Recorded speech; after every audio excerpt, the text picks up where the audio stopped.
Hey folks, this is Hewitt Tomlin from Teambuilder. Today I've got Tom Newman here, the Director of Performance at Yale. Today we're going to talk a little bit about this concept of auditing training programs. Tom and I were talking about this a few days ago. Thought it was really interesting. I think more coaches want to audit programming more than they do today. Probably the biggest constraint is time. So today we're going to talk about how we can effectively and efficiently audit programs and know what to look for. And we're going to use Teambuilder a little bit to take a look at how we can do this quickly. So, Tom, how you doing today? Oh, I'm good. I'm excited to be here. Good, good. So, I guess I'll start off with the question. How often do you tend to audit training programs, and what are kind of the main benefits of doing an audit? Yeah. So again, we talk about audit. We mean it kind of from two levels. One, myself as a director. Again, I'm not here to micromanage plans, but you want to be in the know, especially with everything going on. Whether you get called into an administrator meeting or a meeting with a sport coach, you kind of want to have a general sense of what's going on. And again, the nice thing about what we do, there's 10 to the 64th or 10 to the 65th power combinations of reps and sets. So really, the beautiful thing about strength conditioning is there's unlimited combinations. The problem is there's unlimited combinations. And I think everything that we do is contextual. So what works for a senior may not work for a freshman. So we want to keep an eye on that. And then the other thing too is that there's certain rules. There's certain things that we know to be true. These are biological rules. And just an easy one off the top of my head is, if I'm working with an overhead athlete, I need to be really careful with how I'm pressing. What am I pressing with? Is it with a barbell? Is it with a dumbbell? And then more importantly, what's my pull ratio? And I think sometimes we get lost, looking at the day or looking at the workout. We don't really necessarily always look back and say, what did I do this week? Or, what did I do this month? Especially if you're transitioning between plans or maybe you're getting into season. So there's a couple quick ways to do that. And I want to just kind of go ahead here and show some people real quick. This is an easy way. We do this once a week, just as a group, just to kind of, a reality check. But it's something that you could do kind of at any time, really. Yeah, so I'm guessing, obviously you use Teambuilder to do your audits. Coaches can do this in Excel as well. There's some benefits to doing it one way versus the other in your experience. Yeah, no doubt. I mean, Excel is great if you have the block itself. So if you have kind of one sheet or one screen, but what becomes really tough is when you start going interblock or you start going across multiple months. That becomes really challenging. Or again, if you're looking at the length of the career, like anything, Excel, you can do anything. It just becomes cumbersome. And again, too, for us, quality of movement is almost as, if not more important than the quantity of the movement. So yeah, you benched or yeah, you squatted. What did it look like? So again, remember the audit has a quantitative and a qualitative component that drives that decision. Yeah, yeah. So why don't you take us through here how you would do an audit? You've got a program up in Teambuilder. Where would you go from here? Yeah, so just let's go context, right? So the three questions when we write a program: who are we working with? What are we trying to accomplish? And then how long do we have? So this is an example of a program for an incoming freshman. This is a GPP. The idea is they don't really know any Olympics. They may not have good movement quality, but the goal is to try to get them strong. Or we talk about being physically literate.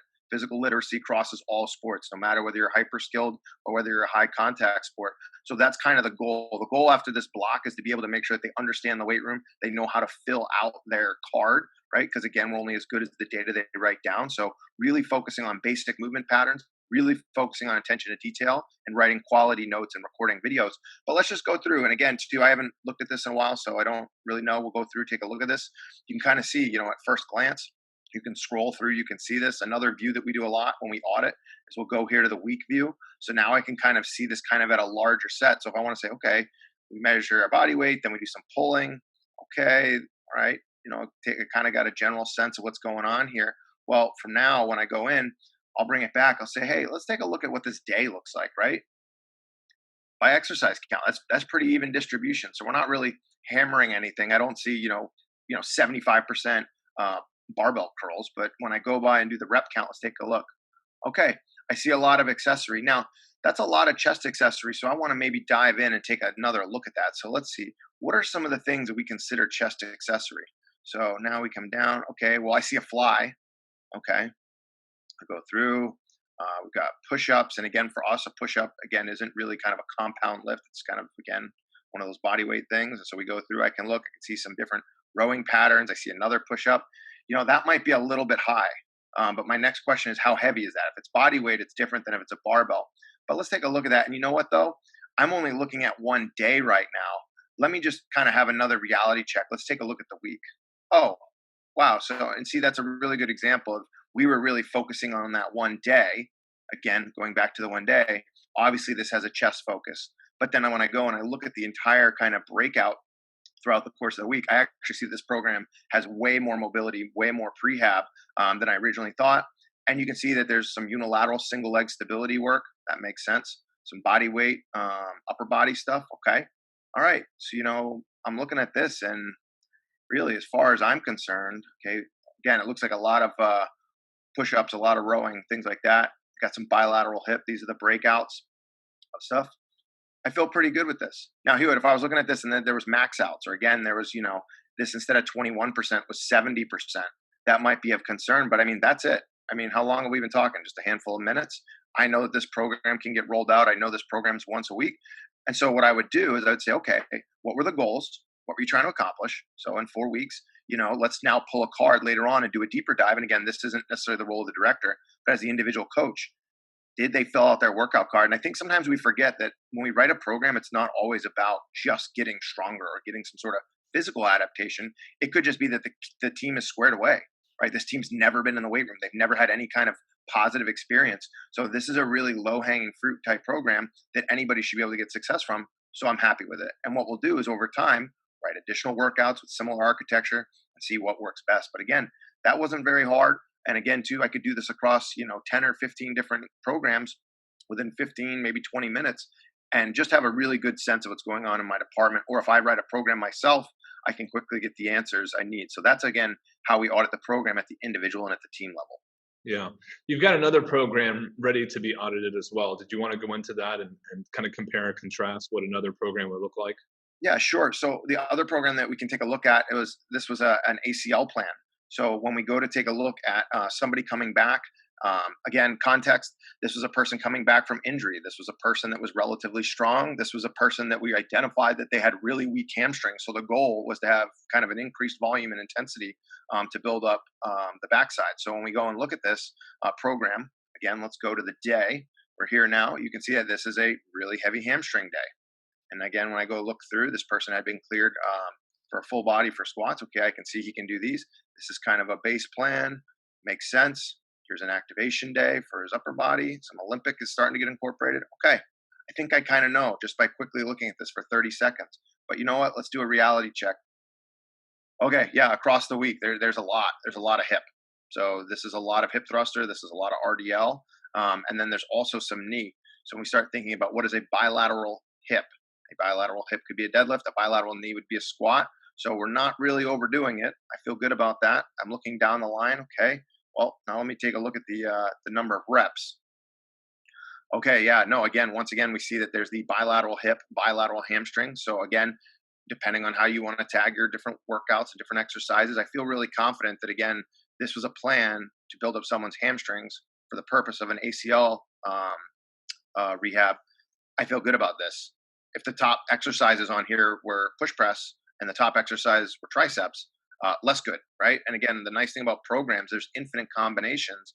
But again, you have to have a goal, an intended purpose for a plan. And this is a great way to make sure you do it. I can tell you right now, this plan, if someone told me this is to make his biceps bigger, it's probably not the best plan. Probably not the best plan. There's other things that we can do. And so I think it just gives you, again, how long have we spent on this? Just a couple minutes.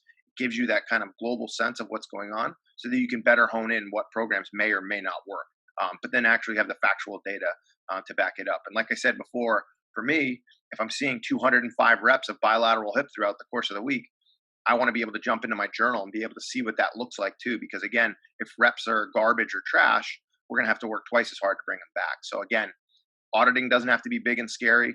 Again, especially with the environment that we're in, as a director or as a coach, you better be able to explain your programs. And this is a great way to be able to see it. I can break it out to the month. I can do all these combos, but this is a good starting spot for anybody that really kind of wants to audit to ensure their programs are as optimal as they could be. So once a week, about you take a look at your programs. Mostly, I guess your interns. You pull this up, and it doesn't take you very long. Yeah. So when we teach the interns, we'll go through and we have them practice writing workouts. Because again, anybody that's done this, you just have to practice. You have to go through, you have to try your logic, and you have to use your concepts. For full-time staff members, we're always talking about it. It's kind of omnipresent, and we might pick a few days here or there, double check it, or if somebody writes a plan at the end of the block, hey, what worked? what rep scheme was really effective. And it could be effective because the athletes got a really good positive experience out of it. They like going into an ascending pattern, or they like straight sets. It gave them good feedback. They like the AMRAPs. They like whatever. Again, remember, there's a context to everything that we do, and it's about combining, both that subjective and objective feedback to get our results. Yeah, so context, it's super important, right? That you can't audit without context. So let's make it current. I mean, right now, coaches are going to see a lot of athletes come back into the weight room, maybe, but probably so. And this is a very unique context. So let's talk about how this can apply to athletes in today's state of things. Yeah. So I'm getting a lot of questions just again from colleagues and things like that. What are we doing to know if the kids are ready to come back? What do we know? You can't necessarily go out and max them out. You can't go out and crush them in a conditioning test, and nor would you want to either. But you got to have some sort of sense of where's their biological conditioning, where's their strength. So one of the things that I like to do, people ask us, when do we max out? We really don't at Yale. We're constantly working up at the higher level thresholds, higher level bands, 80% of 1RM, 85, 90, 95. There's formulas that we know that can get us in that wheelhouse. And do I really care if your max is 405 or 410? Probably not. Maybe if I'm an Olympic lifter or power lifter, it matters. But for the general purpose of what we're shooting for in college athletics, are you down or up 30%? Are you, in and about the same as where you were in March? Did the program you did over pandemic actually help you? And so an easy way to do that is use a couple different rep schemes. So I'm going to go ahead here and click into one of the things that we show here. And we actually use this for in-house training. What's an easy way for you to be able to understand where somebody's at? Well, let's take a look at here. I'm going to do 5 sets of 2. 5 sets of 2 at 85, figuring out at 85% of max. You could do 4 to 6 reps again, plus or minus 1 or 2. We can go through. Now, if I go in and I give somebody 85% of max, and they are absolutely buried on that first set, the set's terminated. But again, as they're warming up and they start to get into it, we start to feel like that it's reasonable. We'll go through and we'll just have them kind of hit it. Each and every single step along the way, we're giving them feedback and saying, okay, how did you feel? It was super easy. It was super easy. And in this case, again, contextual, we'll pretend that this is super easy. He gets to the final set, or she gets to the final set and says, wow, I could have done 8 more. I could have done 6 more. What do we know about our athletes? They may think they can do more, but it might be that their stabilizers and their technique's a little bit off. So what we're going to do in this format is say we're not going to advance them in weight until we take a look at that final set. So we can put a note in there, record and attach a video, right? So again, that's our kind of sign off to go and say, I'm going to make a qualitative assessment on how they move before I advance them. So they go do 2. Coach, I could have done 10 more, but we look at the 2 and it doesn't look great. We're not.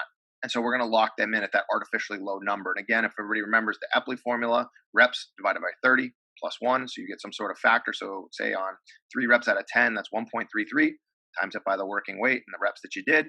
And now you get your 1RM max. If everything I just said to you sound like Chinese, Teambuilder is going to automatically do it for you. So if you're set on Force Max feature, which is right down here, it'll either throttle it up or throttle it down. So again, if you're in the Division 3 setting or you just don't have a lot of time, by checking this box, that'll set you back in. And again, if you want to individually change it, you can. If not, no worries, let it go and ride. But again, I think it's so critical to everybody, making sure that you're playing the under rather than the over on when we're setting maxes when everybody comes back. Because again, neurological adaptations make up the bulk of the initial strength development. You're in no rush. Just take your time, cook them slow, but at least this should get you in the ballpark. Now, another way that we like to do it, say we're in person, right? So I'm watching the athlete, I'm warming them up, I'm going through 85. Again, easy number, all tissues involved, give me a good idea of kind of where we're at. I get to that final 85 and I say, okay, I have a coach watching you in a one-on-one or two-on-one setting. And we say, okay, let it rip. So you go in, athlete feels good. At the end of the set, hey, I want you to try to get as many as you can, but I want 1 left in the tank. So again, really easy. Goes in, knocks out 6. 6 divided by 30 gives you a number percentage plus 1 times the weight that they did. Say it was 200 and multiply it by the reps. So now we go out, we get that new max. That's a really easy way to do it. And especially too, if earlier on in the set 1, 2, and 3, we're watching, we're coaching, we're feeling confident about it. Those might be really good warm-up sets, especially if it's artificially low, for them to go in and have a good set. Now, will they get stronger from this workout? Maybe, maybe not. But the goal wasn't to try to have a maximal volume exposure. It was trying to make sure that, they got some sort of safe load on their back for their first time back. So that's another strategy you can use. Now, here's one too. I'm pretty fond of it. It's really nice. You can go in here, and if we start talking about, okay, we're going to go in. I want you to pick a weight that you can do 2 to 5 reps. And again, remember, 5 reps could be an easy 5, it could be a hard 5, it could be an easy 2, it could be a light 2. Just let them go out and let them pick a weight that they feel comfortable. I find that these kind of rep ranges work a lot better with younger athletes, because what does every athlete wants to do? They want to please you. They want to go, and they want to show like they're not going to back down. They don't want to look weak. They don't want to whatever. So if I go in here and say, yeah, literally any weight, you can hit a double, you can hit 5. Just show me where your mind's at. So as they're warming up and they start to get it, I just tell them, listen, the only rule is you can't fail, right? You got to make sure, I don't care whether it's 3 or 5, you got to have a quality working set in here. And you just naturally let them climb through the sets. And what's pretty common, they'll go hit 2, then they'll go hit 3 or 4, maybe they hit a 5. Because think about it, if most kids are given the option, they're going to default in some sort of pyramid pattern or fashion of 10, 8, 6, 8, 6, 4, 6, 4, 2, because they're trying little by little and they're not overwhelming the motor units and the kind of the stabilizers as they're working their way through the bands. And again, big difference between 85 and 95%, completely different motor unit pool. So again, kind of a safe way, again, better in the setting with a coach watching. But this is kind of nice too, especially with the young athletes, to kind of figure it out and build out confidence through the entire set. Now, last one, this is quick, this is dirty. Just you come in, warm up, and I'm going to tell you right now, I want you to come in and I want you to hit something for 5. So we go through, cue it, you feeling good today, cue it, you're not feeling good today, whatever it is. You go in and you hit that 200 for 5, and you tell me, coach, I could have done, maybe 1 or 2 more. Perfect.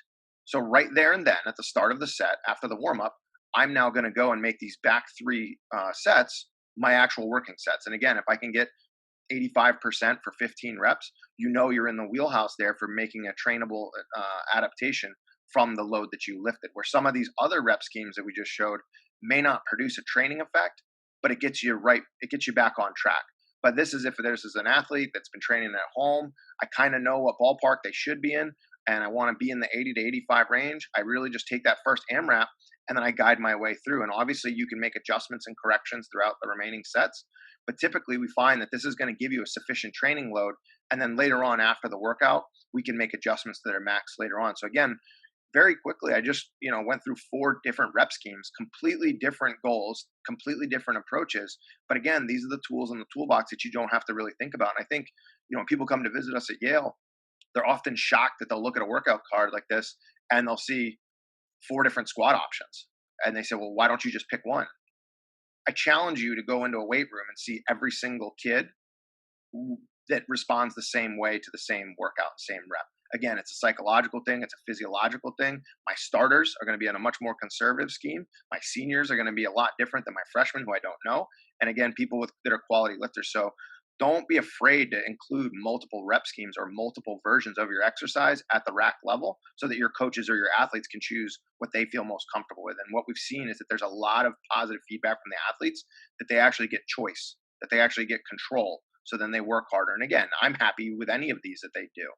And I will talk about it and work through it. But again, just something that you can't really usually do if you're doing a whiteboard or if you're just doing a piece of paper, because again, you have to make rack level, real-time decisions. So this is a great example of not only can you audit, but you can also find out what your maxes are to make sure you're in the right direction.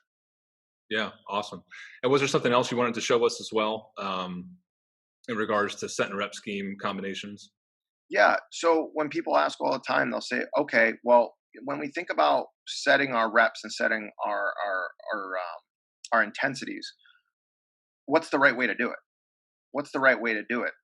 And I think, for you, if you're at home and you sit there, you really have to make that individual choice based off kind of where they're at. So one of the things that we talk about all the time is, how strong is strong? Where's physical literacy? I'm sorry, if you can't squat your body weight, that's a problem, right? We need to get to that. But if I have a double body weight squatter and I have my goals set out ahead of time, those rep schemes, again, ascending rep schemes or those aggressive schemes with high INOLs, may not be right for someone who's up at that upper level, and maybe they're getting ready in their preseason compared to a freshman who has all the time in the world and they just started their off season.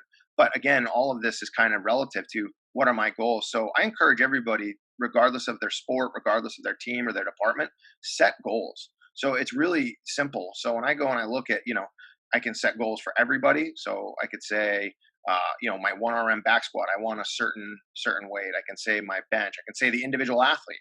So again, if I want to go through and pick an athlete and whatever he wants to do, um, I can set that for him. Maybe it's coming back off of rehab. Maybe it's off of other stuff. But again, every single team here has the ability to go through and get something set for them. So I think it's really important that you make sure that you know the why of what you're doing as much as it is of the what you're doing, if that makes sense. Yeah, yeah, for sure. Awesome. Well, thank you, Hewitt.